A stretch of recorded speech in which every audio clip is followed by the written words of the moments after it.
창세기 43장, 구약성경 68쪽에 있습니다.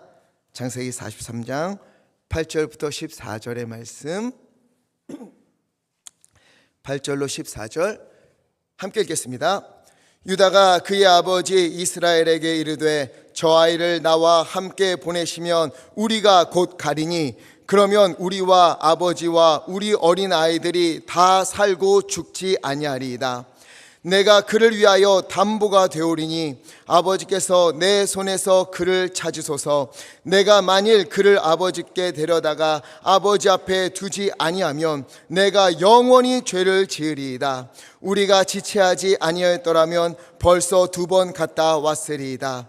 그들의 아버지 이스라엘이 그들에게 이르되 그러할진대 이렇게 하라. 너희는 이 땅의 아름다운 소산을 그릇에 담아가지고 내려가서 그 사람에게 예물로 드릴지니 곧 유향 조금과 꿀 조금과 향품과 모략과 유향나무 열매와 감 복숭아이니라. 너희 손에 갑절의 돈을 가지고 너희 자루 아귀에 도로 넣어져 있던 그 돈을 다시 가지고 가라. 혹 잘못이 있었을까 두렵도다. 내 아우도 데리고 떠나 다시 그 사람에게로 가라.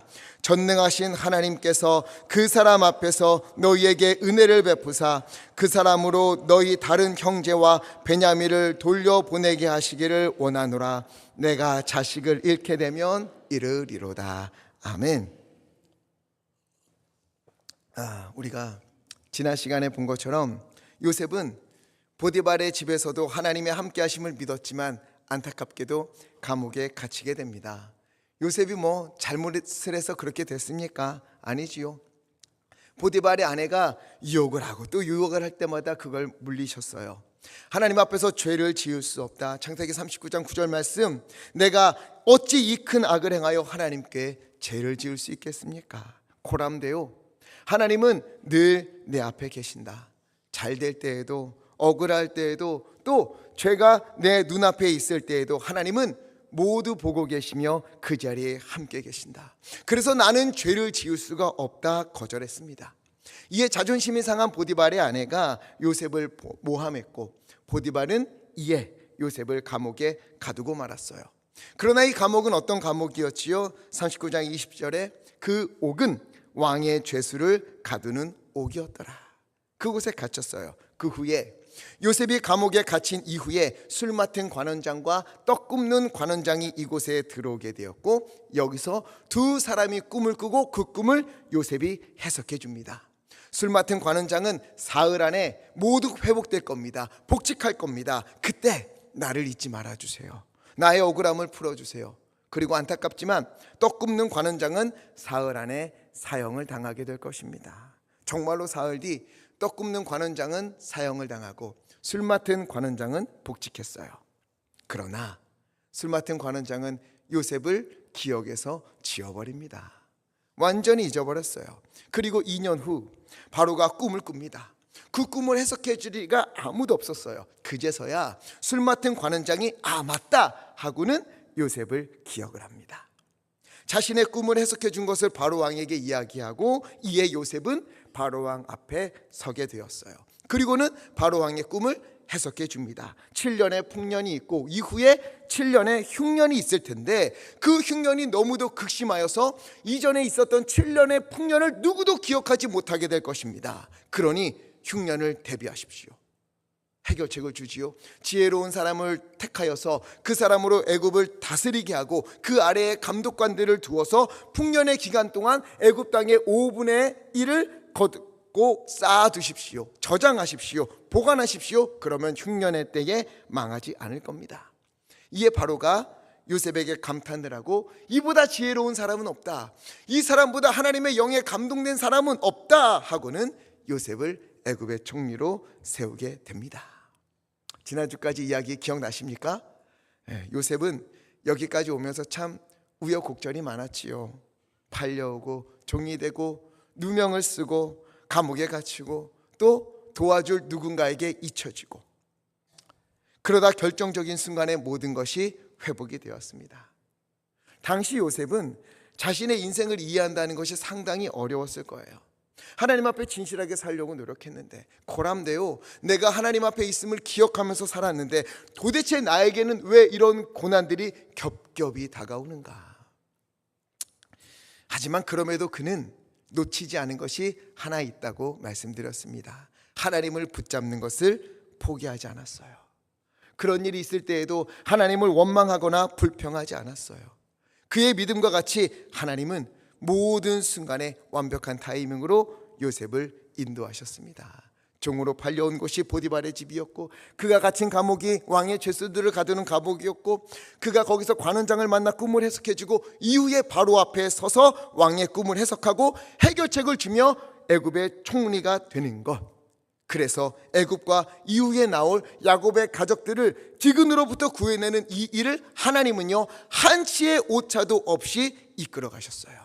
하나님은 실수가 없는 분이십니다. 하나님의 타이밍에는요 1mm의 오차도 없습니다. 믿으십니까? 이렇게 요셉을 인도하신 하나님은 오늘도 우리의 삶을 그렇게 인도하고 계십니다. 하나님이 이루시는 완벽한 타이밍 속에서 오늘도 우리는 하루하루를 걸어가는 거예요. 내 눈에 보기에는 나의 삶이 어쩌면 요셉이 구덩이에 빠진 것 같은 그런 캄캄한 일도 보이고, 때로는 야, 내 인생 보디발의 집에 종으로 팔려 있는 것과 같다, 또는 억울하게 누명을 쓰고 감옥에 갇힌 것 같다, 또는 빛이 없는 것처럼 나를 도와줄 사람들이 모두 다 잊어버렸다, 그렇게 보일 수 있어요. 그러나 우리는요 바로 그곳에서도 하나님의 인도하심과 하나님의 보호하심과 하나님의 이루어 가시는 그 일들 속에서 단 한순간도 벗어난 적이 없습니다. 반드시 하나님은요 우리의 오늘, 지나온 시간들, 오늘 그리고 앞으로 있을 그 모든 일들을 통해 하나님은요 기가 막히게 역전시키사 이 모든 일들을 선으로 이루실 줄 믿습니다. 자, 이제 애굽의 총리가 된 요셉은요 그 땅을 순찰하기 시작합니다. 애굽 왕 바로의 꿈을 해석해주고 해결책을 제시한 것처럼 그대로 행했어요. 41장 48절에 7년 동안 곡물을 거두어서 저장하고 쌓아둡니다. 그러는 중에 두 아들을 낳았어요.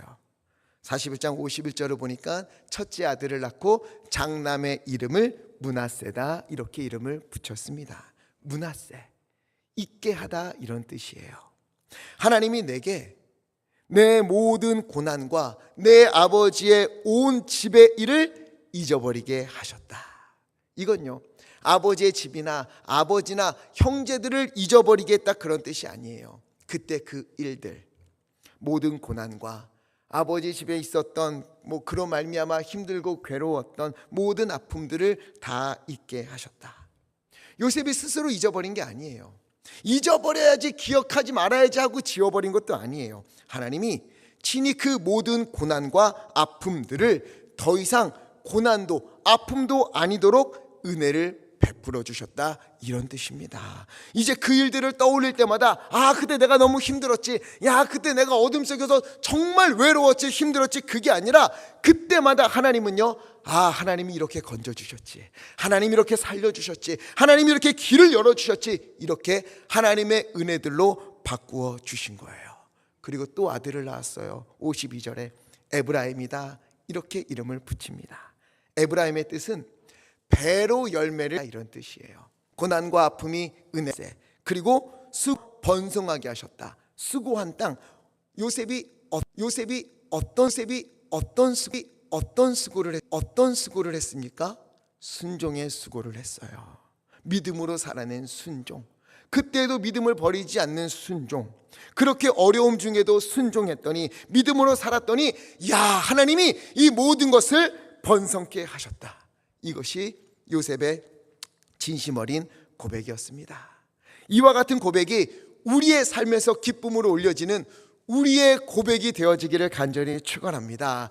우리 앞에 놓여진 그 삶의 현장에서, 눈앞의 현실에서 삶이 어떠하든, 그 아픔이 어떠하든, 그 고난이 어떠하든, 바로 거기서 우리가 요셉처럼 믿음으로 순종하며 살아갈 때에 하나님은요 그 모든 아픔들을 하나님의 은혜로 기억되게 하시고, 또한 우리가 순종하며 살아온 그 모든 것들을 기억하시사 배로 번성케 해주시는 그 역전의 은혜를 우리 가운데 허락해 주실 것입니다.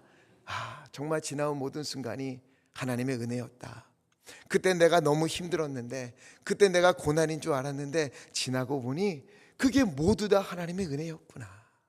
그리고 내가 그때마다 순종하며 살았더니 하나님이 그 모든 것들을 기억하시사 오늘 이처럼 나에게 배로 번성케 하시는 은혜를 하나님이 허락하시는구나. 이렇게 요셉처럼 우리는 반드시 고백하게 될 줄 믿습니다. 요셉이 이처럼 두 아들을 낳은 후에 7년의 풍년이 그치고 흉년이 찾아왔어요. 이제 먹을 것이 없습니다.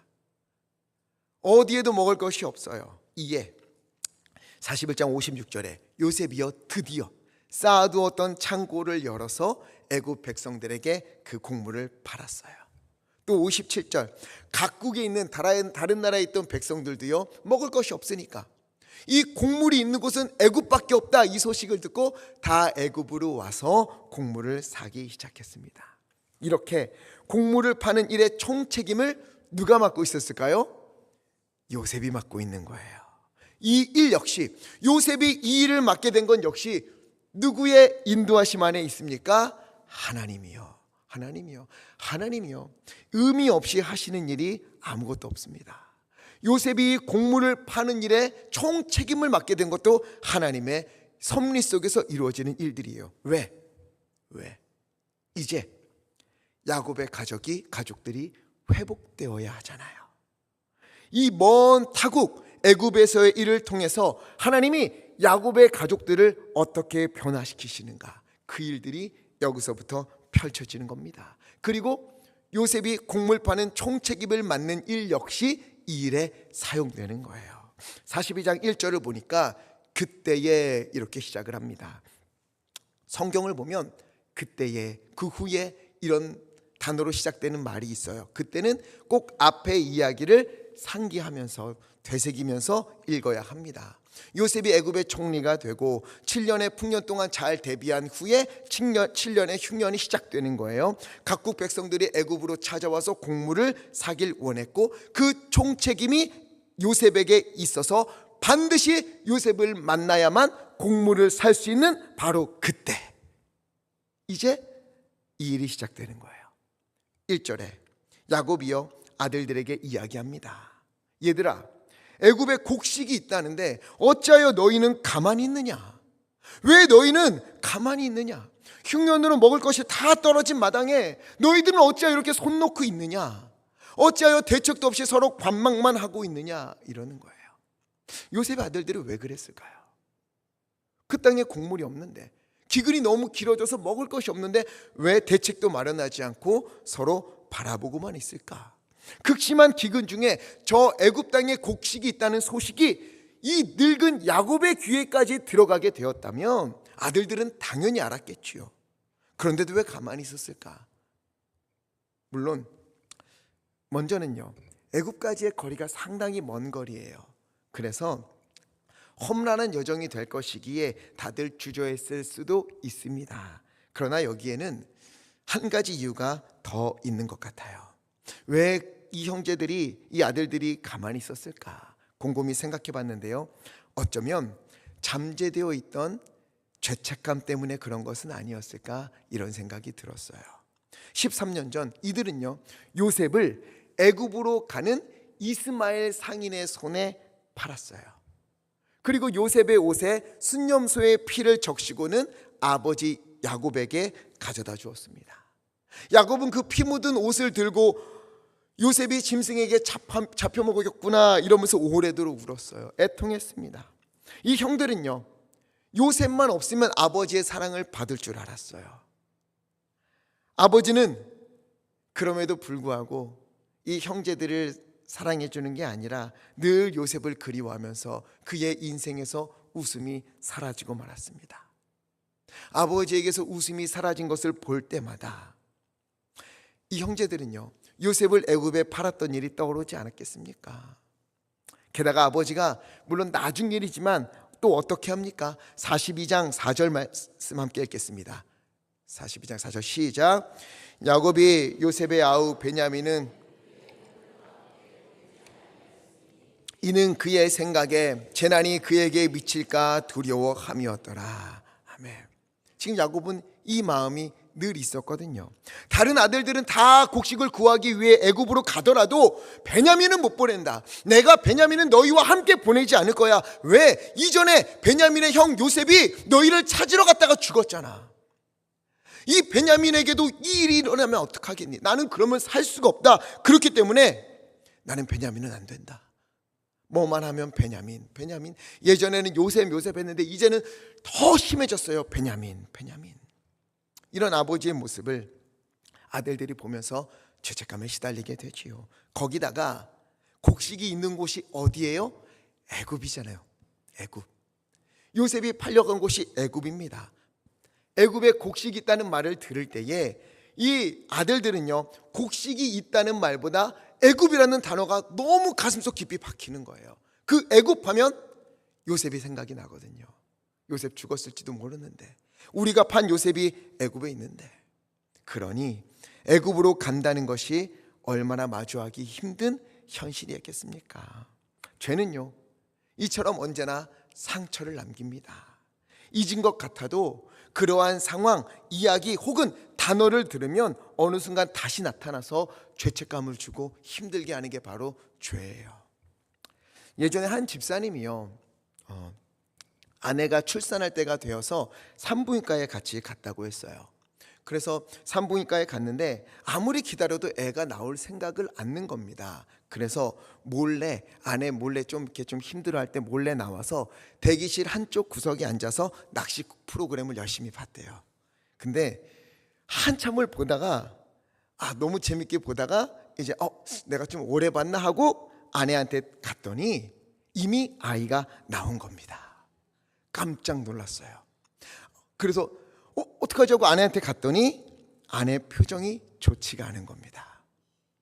어디 갔다 왔어?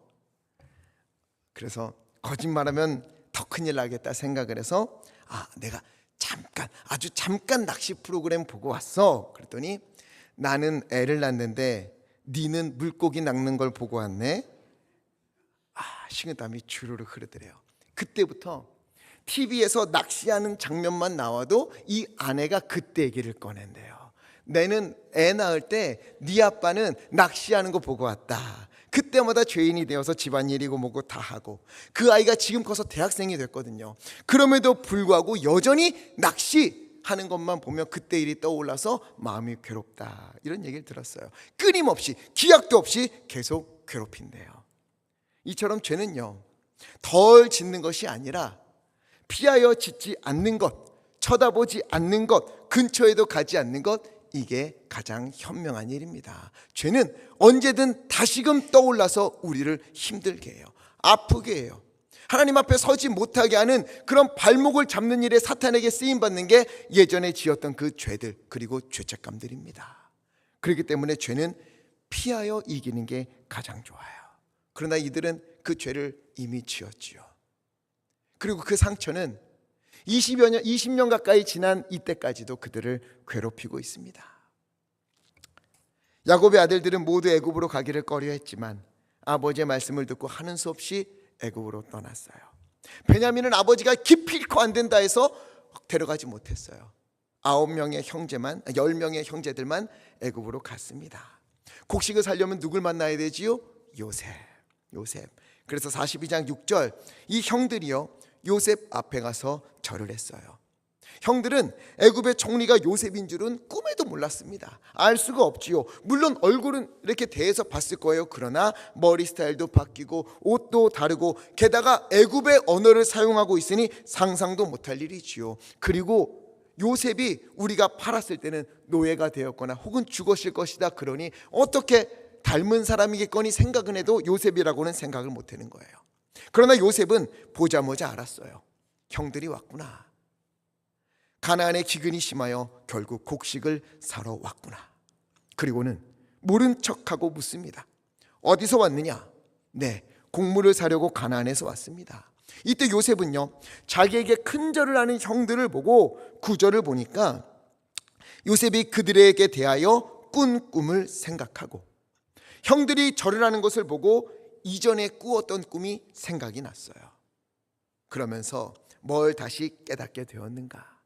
야, 하나님은 정말 꿈을 이루어 주시는 분이구나. 거봐, 내 앞에서 다들 절하게 될 거라고 얘기했지. 내가 그 꿈 꾸었다고 했지. 이렇게 했을까요? 아니요. 이후에 있을 일이지만 45장 7절과 8절 말씀 함께 읽겠습니다. 45장 7절과 8절 시작. 하나님이 큰 구원으로 당신들의 생명을 보존하고 나를 당신들보다 먼저 보내셨나니 그런즉 나를 이리로 보낸 이는 당신들이 아니요 하나님이시라. 하나님이 나를 바로에게 아버지로 삼으시고 그 온 집의 주로 삼으시며 애굽 온 땅의 통치자로 삼으셨나이다. 아멘. 그때 요셉은요, 형들이 절을 하는 것을 보면서 뭘 깨달았느냐? 그 꿈을 기억하고 뭘 깨달았느냐? 이야, 하나님은 이미 오래전부터 20년 전부터 이 일을 계획하고 계셨구나. 내가 애굽에 팔려온 것도 종이 되고 감옥에 갇히고 애굽의 총리가 된 것도 다 이때를 위하여 하나님이 예비하신 것이구나. 그동안 불평 없이 열심히 살아온 보상으로 내가 이 자리에 올라온 것만이 아니라 이때를 위하여, 구원의 때를 위하여 하나님은 오래전부터 쉬지 않고 한치의 오차도 없이 이끌고 계셨구나. 이걸 요셉이 깨달은 거예요. 그러나 지금 당장 자신이 요셉이고 하나님이 이 일을 위해 보내셨다, 이걸 밝히지 않았어요. 그리고는 엄한 목소리로 말합니다. 9절에 너희들은 정탐꾼이구나. 이 나라를 염탐하려고 온 너희들은 바로 스파이구나. 아닙니다. 우리는 곡물을 사러 왔습니다. 아니다. 너희는 스파이다. 너희는 정탐꾼이다. 계속 추궁을 하자 이들이 뭐라고 하는가? 우리 13절 말씀 함께 읽겠습니다. 시작. 그들이 이르되 당신의 종 우리들은 12 형제로서 아들들이라. 막내 아들은 오늘 아버지와 함께 있고 또 하나는 없어졌나이다. 아멘. 이렇게 자신들의 결백을 주장하기 위해서 집의 얘기를 꺼냈는데 막내 아들은 아버지와 있다. 그러나 또 하나는 어떻게 되었다고 이야기합니까? 또 하나는 없어졌나이다. 이렇게 이야기하는 거예요. 물론 이 말이 어느 정도 사실이기는 해요. 애굽에 판 이후에 요셉이 어떻게 됐는지 알 수가 없어요. 그들에게 있어서 요셉은 없어진 사람이라고 그렇게 느껴졌을 수도 있습니다. 하지만 그 없어진 사람이 지금 그들 앞에 있는 거예요. 이들은 모르지만 요셉은 다 알고 있습니다. 형들은 요셉이 없어졌다고 말하지만 그들이 힘을 합쳐서 그 한 형제를 없애버렸다는 것을 요셉은 이미 다 알고 있는 거예요. 이 장면에서 저는요, 하나님 앞에 서 있는 저 그리고 우리의 모습이 보이는 것만 같습니다. 우리가요, 하나님 앞에서 예배하고 기도할 때에 이 형들처럼 서 있는 것은 아닌가, 이런 생각이 들어요. 하나님은 다 알고 계시는데, 우리의 깊은 곳까지 다 살피고 계시는데 아닌 척, 의로운 척, 잘하고 있는 척, 거룩한 척, 깨끗한 척, 그렇게 하나님 앞에서 자신을 감추고 서 있는 것은 아닌가, 이런 생각이 들기도 합니다. 차라리 형들이요, 요셉 앞에서 진실하게 자신의 잘못까지도 인정했다면, 없어졌다가 아니라 제대로 뉘우치고 회개했다면 아마도 요셉은요, 그때 그들을 다르게 대했을지도 모릅니다. 우리도 주님 앞에서 솔직해졌으면 좋겠습니다. 저도, 여러분도요, 척하지 말고, 하나님 앞에 거룩한 척하지 말고, 나는 죄가 없는 척하지 말고, 괜찮은 척하지 말고, 안 아픈 척하지 말고, 나 다 이겨내고 있는 척하지 말고, 아프면 하나님 앞에 아프다고 말하고, 힘들면 힘들다고 고백하고, 이 일 가운데 내가 하나님의 뜻을 알지 못하는 것 같다면 하나님, 내가 알 수 없으니 알려달라고 솔직하게 고백을 하고, 내가 잘못한 일이 있다면 그것을 주님 앞에 진실하게 구하면서 주님의 은혜와 긍휼을 구하는 우리 모두 되기를 간절히 바랍니다. 솔직하게 서야 합니다. 하나님 앞에 척하지 마십시오. 우리가 하나님 앞에 솔직하게 선다면, 제대로 선다면 하나님은요, 긍휼과 자비를 잊지 아니하시고 우리를 받아주실 것입니다. 그러나 형들은 다 알고 있는 요셉 앞에서 저 사람은 모르겠지 하며 한 형제는 없어졌다, 없어져 버렸다, 이렇게 이야기를 해요. 이에 요셉은 15절에 너희의 진실함을 증명하라. 만일 그렇다면 그 방법은 막내 아우를 데려오는 것이다. 너희는 여기 갇혀 있고 한 사람이 가서 동생을 데려온다면 그러면 정탐꾼이 아닌 것을 믿고 내가 너희를 보내주겠다. 그리고는 17절에 그들을 3일 동안 가두었습니다. 요셉이 형들을 가둔 이유는 못되게 군고 복수하려고 한 게 아니에요. 지금 이제부터 중요해요. 지금 요셉은요, 가정의 회복을 위해서 이렇게 하는 겁니다. 그때 그 일이 여전히 이들의 마음속에 감추어져 있고 죄를 뉘우치지 않고, 그래서 궁극적으로 요셉의 형들이 하나님 앞에 온전히 서지 않는다면, 그러면은요, 아무리 곡물이 그들 앞에 있다 한들, 요셉이 살아있다는 것을 그들이 안다 한들 이 가정에 변화가 없는 거예요. 잠시는 달라지겠지요. 잠시는 화목한 척 하겠지요. 그러나 다시 이전으로 돌아가게 되는 것입니다. 하나님을 만나지 않는 회복은, 하나님 없는 회복은 진정한 회복이 아닙니다. 그래서 지금 요셉은요, 하나님 앞에 회복할 수 있는 기회를 형들에게 주는 거예요. 어떻게 알 수 있는가? 요셉이요, 3일 이후에 이들을 꺼내어서 한 명만 가서 베냐민을 데려오고 나머지는 갇혀 있으라 말했는데 마음을 바꾸어서 한 명만 남고 나머지는 막내 아우를 데려오라, 이렇게 이야기해요. 그런데 그 이유가 무엇인가? 18절 말씀 함께 읽겠습니다. 시작. 사흘 만에 요셉이 그들에게 이르되 나는 하나님을 경외하노니 너희는 이같이 하여 생명을 보존하라. 아멘. 기가 막힌 이야기를 여기서 합니다.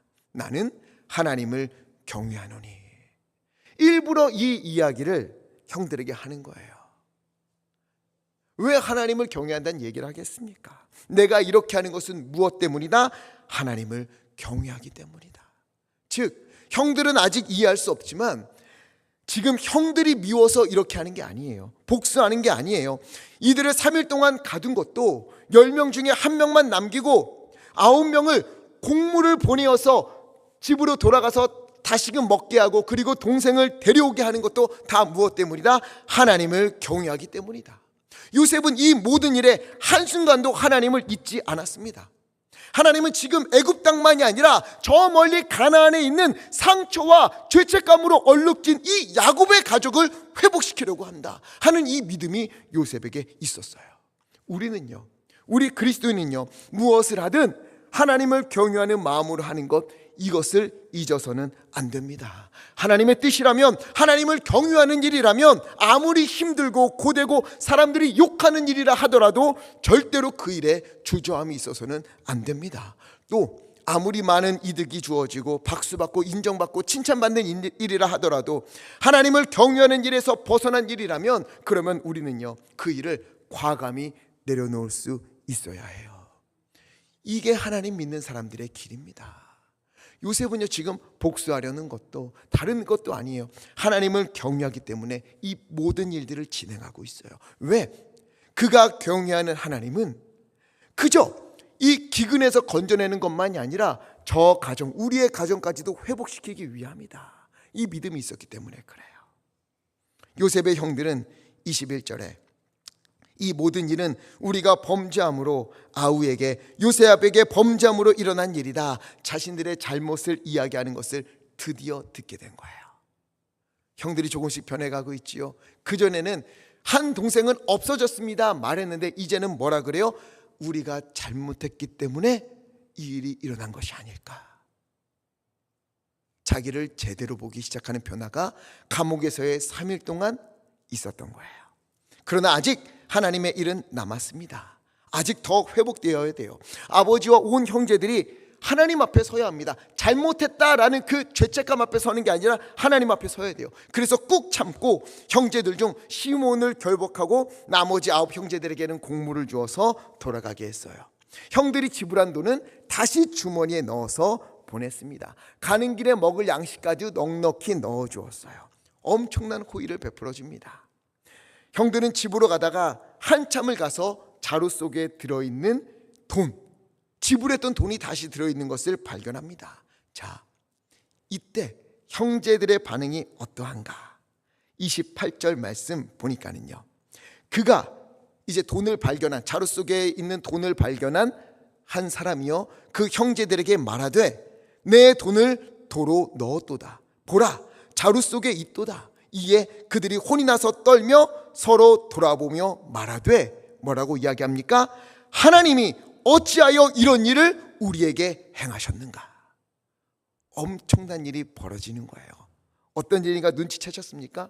요셉의 형들이요, 지금까지 하나님을 언급한 것이 처음이에요. 이때 하나님을 언급합니다. 3일 동안 감옥에 있을 때는 우리가 잘못한 것 때문에 그 잘못에 대한 보응으로 이런 어려움을 겪나보다 이렇게 생각했지만, 이제 집으로 돌아가는 길에 그들에게는 점점 더 무슨 일이 떠오릅니까? 이게 하나님께서 하시는 일인가? 이런 일들이 떠오르기 시작하는 거예요. 점점 야곱의 가족들, 요셉의 형제들이 하나님으로 가고 있지요. 하나님께서 하시는 건가 보다. 우리가 잘못한 것 때문인 줄 알았는데 이 모든 게 하나님이 하시는 건가? 하나님은 우리에게 왜 이렇게 하시는 걸까? 여기까지 가게 된 거예요. 하나님이 서서히 지금 그들을 만지고 있는 겁니다. 그들은 집으로 돌아가 야곱에게 그동안에 있었던 일들을 이야기해 주었어요. 정탐꾼으로 오해받은 일, 그리고 시므온이 갇혀있고 베냐민을 데려가야만 다시 시므온을 데려올 수 있다, 우리가 정직한 사람이 것을 인정받게 된다, 이것을 소상히 알렸어요. 그런데 큰일이 났지요. 42장 35절, 그들이 이 이야기하고 나서 돈뭉치를 푸니까 그 자리에 각자 자기 자루 속에 돈뭉치가 그대로 있는 거예요. 자루 속에. 이제 애굽으로 가면 도둑으로 오해받는 것이 뻔해졌습니다. 그런 상황에 야곱이요 베냐민을 보내겠습니까? 어림도 없지요. 36절 함께 읽겠습니다. 시작. 그들의 아버지 야곱이 그들에게 이르되 없어졌고 시므온도 없어졌거늘 베냐민을 또 빼앗아 가고자 하니 이는 다 나를 해롭게 함이로다. 아멘. 요셉을 잃고 시므온도 그곳에 갇혀 있는데 이제는 베냐민까지 너희가 뺏어 가려느냐? 절대 그럴 수 없다. 그러자 루벤이 말합니다. 37절에 만약 내가 베냐민을 데려갔다가 베냐민을 데려오지 못한다면 그러면 내 두 아들을 죽이소서. 내 아들을 죽이소서. 베냐민과 다녀오게 해주세요. 야곱이 극구 반대합니다. 38절 아니, 내 아들은 베냐민은 절대 너희와 함께 가지 못할 거야. 그 형은 죽었고 이 한 아들만 남았다. 끝까지 못 보낸다 이야기합니다. 그러다 시간이 흘렀어요. 요셉은 시므온을 가두었고 9 형제는 요셉이 준 곡물을 가지고 돌아온 이후 시간이 많이 흐릅니다. 가지고 온 음식을 다 먹었어요. 43장 1절과 2절 보니까 그 땅에 기근이 심하고 애굽에서 가져온 곡식도 다 먹고 나자 이제는 야곱도 어쩔 수가 없었어요. 아들들에게 말합니다. 다시 가서 양식을 조금 사오라. 이에 유다가 아버지에게 이야기를 해요. 3절 말씀, 아버지, 그 사람 애굽의 총리가 우리 아우 베냐민이 함께 오지 않으면 얼굴도 보지 못할 것이라 하였습니다. 베냐민을 함께 보내주십시오. 9절, 혹시나 무슨 일이 생긴다면 내가 그를 위하여서 담보가 되겠습니다. 내 생명을 걸겠습니다. 기꺼이 내 목숨을 바치겠습니다. 자, 여기서 르우벤, 첫째 르우벤과 넷째 유다의 차이점이 드러납니다. 르우벤은요 42장에서 아버지에게 무얼 걸었어요? 두 아들을 겁니다. 베냐민을 못 데려오면 내 두 아들을 죽이십시오. 그러나 유다는 뭐라고 말해요? 내가 담보가 되겠습니다. 내가 죽겠습니다. 내 목숨을 바치겠습니다. 내 생명을 걸겠습니다. 이게 첫째 르우벤과 넷째 유다의 결정적인 차이입니다. 르우벤은요 지난날 요셉 앞에서도 뭐라고 했는지 아세요? 42장 22절에 내가 그때 요셉에게 그렇게 하지 말자고 했는데 너희들이 내 말을 안 들어서 이런 일이 생긴 거야. 다 너희 때문이야. 르우벤은요, 첫째 르우벤은 늘 남 탓이었어요. 맏형임에도 불구하고 여전히 자신은 죄가 없다. 너 때문이야, 쟤 때문이야, 너희들 때문이야, 이렇게 말하는 거예요. 또 베냐민을 데려갈 때도 내 생명 걸겠습니다. 아니요, 내 두 아들 죽이십시오. 철저히 자기 위주예요. 남 탓, 담보는 자기 자식들. 그러나 유다는 자기 자신을, 자기 목숨을 겁니다. 무슨 일이 있어도 내가 죽겠습니다.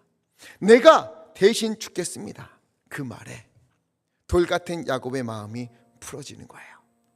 13절과 14절 말씀 함께 읽겠습니다. 시작. 내 아우도 데리고 떠나 다시 그 사람에게로 돌아가라.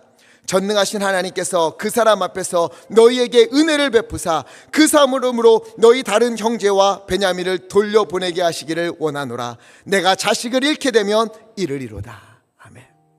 베냐민을 데리고 가라. 전능하신 하나님께서 은혜를 베풀 것이다. 하나님이 하실 것이다. 이제 야곱도 변하는 거예요.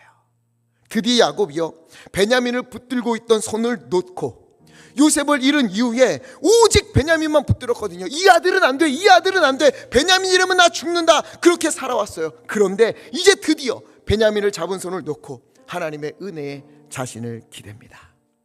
하나님의 은혜를 베푸실 거야. 하나님이 하실 거야. 우리 하나님께 맡겨보자. 혹시나 그래 자식을 잃게 되면 그래 내가 이르리로다. 자신의 생명조차 아끼지 않는 유다의 모습을 보면서 야곱은 드디어 하나님을 찾게 되었고 그동안 생명처럼 여기던 것조차 하나님께 맡기는 믿음의 길로 들어서게 된 거예요. 이처럼 조금씩 야곱의 가정이 하나님 앞에서 회복되어 가고 있는 겁니다. 누구로 인해서? 요셉으로 인해서.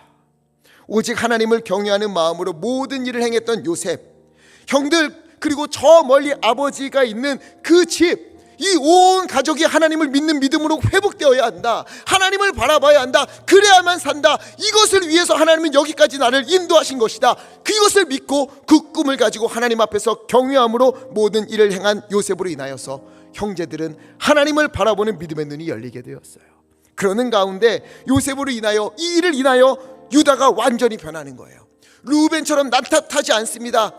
자기 자식을 거는 게 아니라 자기 목숨을 담보로 해서 곡물을 얻어와 온 집안이 살기를, 거기에 갇혀있는 시므온을 데리고 오기를, 그리고 베냐민을 대신하여 죽게 되면 내가 죽겠습니다.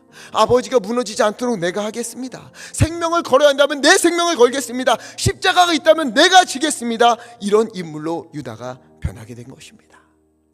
이와 같은 유다의 진실함과 십자가를 지는 삶이 야곱을 다시금 하나님을 보게 하는 길로 이끌게 되었던 거예요. 잃으면 잃으리라, 죽으면 죽으리라, 하나님이 하실 것이다. 지금 이 가정이 온전히 조금씩 하나님을 믿는 가정으로 변해가고 있습니다. 그리고 하나님은 오늘 우리를 통해서 이 일들을 이루실 것입니다.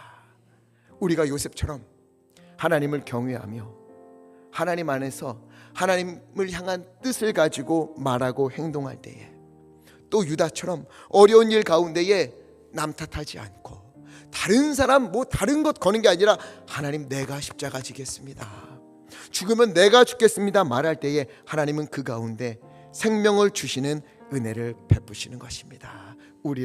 우리의 가족이, 또 자녀가, 또 이웃이 감겼던 눈이 떠져서, 그런 우리를 통해 감겼던 눈이 떠져서 하나님을 보게 되고 굳어버린 마음이 하나님을 모시는 마음으로 변하게 되는 거예요. 이처럼 오늘 우리는요, 누군가를 살리고 하나님을 보게 하고 다시 일어서게 하고 믿음으로 서게 하는 그런 그리스도인이 되어야 합니다. 요셉으로 인하여 유다가 바로 서게 되었잖아요.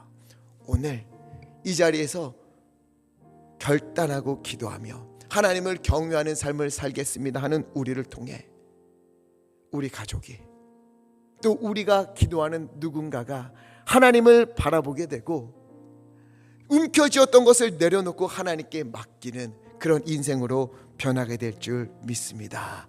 그리고 자기의 생명까지 아끼지 않았던 이 유다를 통해서 자기의 생명까지도 아끼지 않고 십자가를 지신 예수님이 오시게 되는 거예요.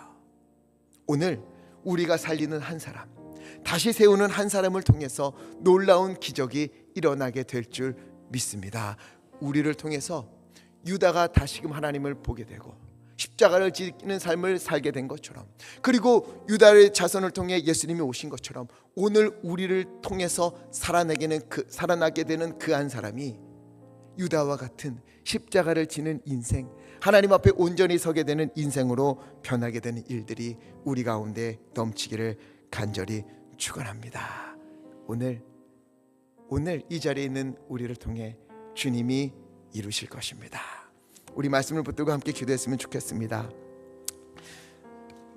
우리 요셉처럼 하나님, 어떠한 일이 있어도 하나님을 경유하는 일에서 내가 밀려나지 않도록, 벗어나지 않도록 나를 붙잡아 주시옵소서. 하나님이여, 누군가를 살리고 무너뜨리는 사람이 아니라 다시 세우고 하나님을 보게 하는 자가 되게 하시고 회복시키는 자, 아버지 하나님, 나를 통해 누군가가 회복되는 일이 나도록 아버지 인도하여 주시옵소서. 또한 하나님, 유다처럼 만약 누군가가 십자가를 져야 한다면 하나님이여, 내가 그 십자가를 지겠으니 하나님이여, 그런 유다를 통해서 야곱이 하나님을 보게 된 것처럼 그 십자가를 지는 우리를 통하여서 누군가가 하나님 앞에서 바로 서게 되는 하나님의 은혜 가운데 아버지 다시 일어서게 되는 은혜가 있도록 아버지 하나님이여, 우리를 사용하시고 그 은혜를 우리 가운데 베풀어 주시옵소서. 우리 주여 힘차게 외치시고 합심하여 함께 기도하겠습니다.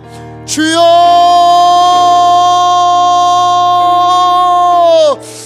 하나님, 하나님이 너의 시니 감사합니다. 하나님이여, 하나님이여, 우리가 하나님이여 우리에게 주어진 그 모든 삶에서 요셉처럼 서기를 원합니다. 아버지 하나님이여, 아버지 하나님이여, 구덩이에 빠진 일이 있다 하여도, 아버지 하나님이여, 총으로 팔려가는 일과 같은 어려움이 있다 하여도, 아버지 억울한 누명을 쓰는 일이 있다 하여도, 나를 도와줄 누군가에게 완전히 젖어서 하나님의 기약도 없는 아버지 고난 가운데 있다 하여도, 아버지 바로 그곳에서 하나님을 믿는 믿음으로 서게 하여 주시옵시고, 또 하나님의 그 일들을 통해 하나님이 이루실 일들을 바라보면서 주님을 경외하면서 말하고 행동하고 살아가는 우리 모두가 되게 하여 주시옵소서. 그런 우리를 통해 하나님이여, 우리의 가족들이 유다처럼 눈을 열어 하나님을 보게 하여 주시옵시고, 야곱처럼 아버지 하나님 마음을 열어 움켜진 것을 내려놓고 하나님 앞에 다가오는 은혜가 있도록 아버지 인도하여 주시옵소서. 주여, 이 큰 일에, 이 중요한 일에, 이 위대한 일에 우리를 사용하여 주시옵시고, 하나님 우리 가운데 생명과 회복의 은혜를 아버지 부어 주시옵소서.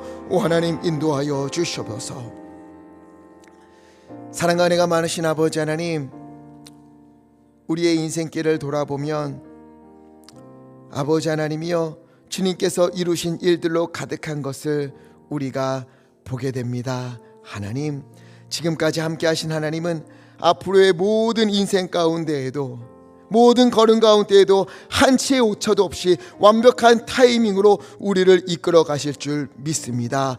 아버지, 이것을 믿음으로 요셉처럼 구덩이에 빠져도, 종으로 팔려가도, 억울한 누명을 쓰더라도, 도와줄 누군가로부터 완전히 잊혀짐을 당하더라도, 혹은 애굽의 총리가 되더라도 그곳에서 하나님을 잊지 아니하고 주님을 경외하면서 말하고 행동하는 모든 일을 주님을 경외하는 눈으로 바라보고 살아가는 우리가 되기 원합나니 주 하나님 인도하여 주시옵소서. 그런 요셉을 통해 야곱의 가족을 회복시키는 주님이시여, 그렇게 살아가는 우리를 통해 우리의 가정을 회복시켜 주시옵시고, 우리의 자녀들이 주님을 보는 눈이 열리게 하여 주시옵시고, 아버지 하나님이 우리의 이웃들이 하나님을 경외하며 돌아오는 일들이 넘치도록 아버지 하나님 인도하여 주시옵소서. 또한 하나님이여, 혹시나 누군가 십자가를 져야 하는 일이 있다면 아버지 하나님, 남에게 넘기는 것이 아니라, 남 탓하는 것이 아니라 내가 질 수 있는 믿음의 사람들 되게 하여 주시옵시고, 그러할 때에 주님께서 베풀어 주시는 생명과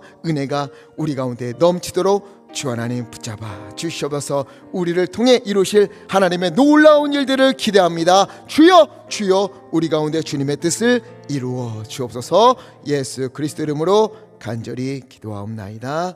아멘.